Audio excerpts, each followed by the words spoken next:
Radhe Radhe friend, आज एकादशी और आज है रंगभरी 11। तो देखिए हमारे श्री जी और ठाकुर जी ने रंग लगा लिया, हमने इनको गुलाल लगा दिए। आज 11।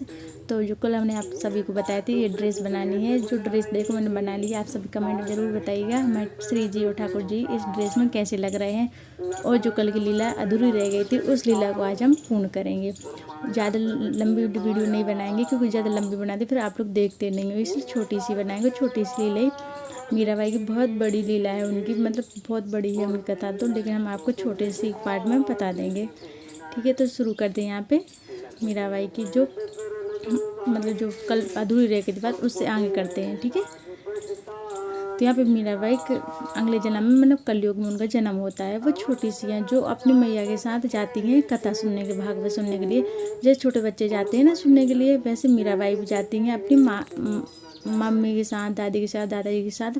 वहाँ पर उनको सच में वो गिरधर जी की मूर्ति विग्रह दिखी जो गुरु जी के पास में बैठे हुए थे, मतलब जो उनकी आराधना करते थे वो गुरु जी साधु महात्मा।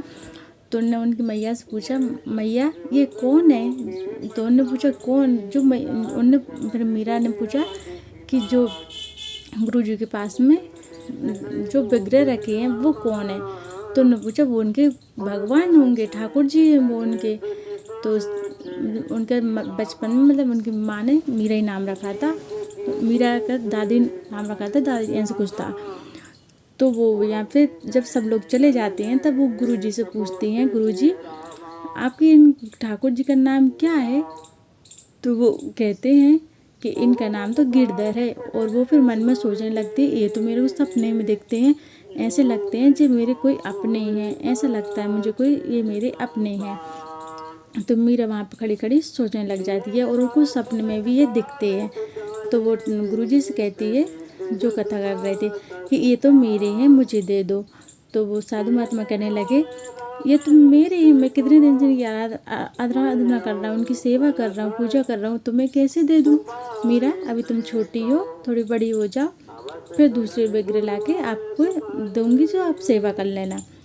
ठीक है, तो मीरा नहीं मानती, मीरा रोने लग जाती है। तो कुछ नहीं, वो घर चली जाती है और ऐसे उदास मन से बैठ जाती है मीरा। तो बैठ जाती है, बैठे बैठे रोने लग जाती है। फिर बोलती है उसको कुछ कुछ याद आता है पिछले जन्म का, जो ठाकुर जी की कृपा होती है जो मीरा को कुछ याद आता है।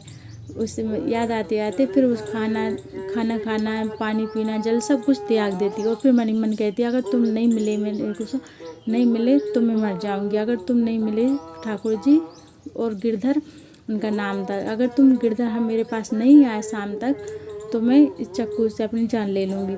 तो ऐसे बैठे बैठे उनकी मीरा की जो माँ थी उन्होंने मीरा को बहुत मनाया, लेकिन मीरा नहीं मानी। बेटा खाना खा लो, दादाजी ने भी मनाया लेकिन नहीं, बोले हमें तो वो गुरु जी के ठाकुर जी चाहिए। तो फिर वो नहीं आए और यहाँ पे मीरा जिद करके बैठी थी। फिर वहाँ पे साधु जी जो महात्मा थे उनके सपने में ठाकुर जी आए और बोले कि मैं तुम्हारे पास इतने साल तक ही था, इतनी सेवा मुझे तुमसे चाहिए थी। अब जो लड़की तुम्हारे पास बालिका आई थी छोटी सी, वो तुमसे कह रही थी ये मेरे हैं, मुझे दे दो।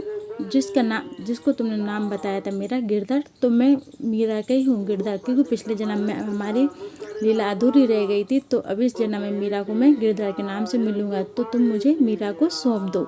तो महात्मा भी बेचारे उदास हो गए क्योंकि वो भी सेवा करते थे मन और भाव से। कोई अपने विग्रह को सेवा कैसे दे दे, लेकिन वो तो मीरा के थे। तो जो उनको जैसे लीला रची थी भगवान ने, तो वो तो मीरा के पास जानी थी। तो इस प्रकार वो सपने में दूसरे दिन मीरा इस शाम बैठी थी, सोच के बैठे अगर इस शाम तो तुम मेरे पास नहीं आए तो मैं हाथ की कलाई को काट लूँगी। तो हाथ में चक्कू लिए बैठी थी मीरा।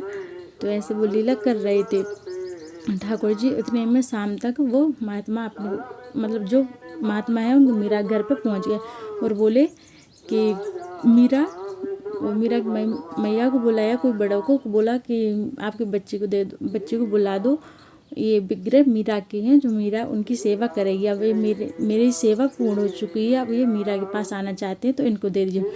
तो मीरा ऐसे खुश हुई जैसे उसको जीने का कोई सहारा मिल गया हो, कोई मतलब जो नई श्वास आ गई, जो चेतना नहीं थी, जो बेहोश थी मीरा, मतलब व्याकुल थी।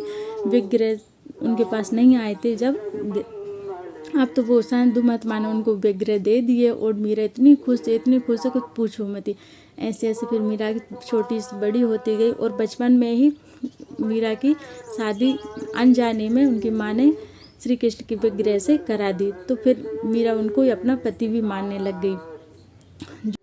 ये लीला ऐसे हुई थी कि जो उसकी सहेली थी मीरा की, वो अपनी शादी, मीरा की सहेली की शादी हो गई तो उसने पूछा मैया ये कौन है, तो उन्होंने पूछा ये तेरी सहेली का बींद है। पर मीरा ने कहा माँ मेरा बींद कहाँ है, तो उन्होंने उनके गिरधर को बता दिया ये तेरे बींद।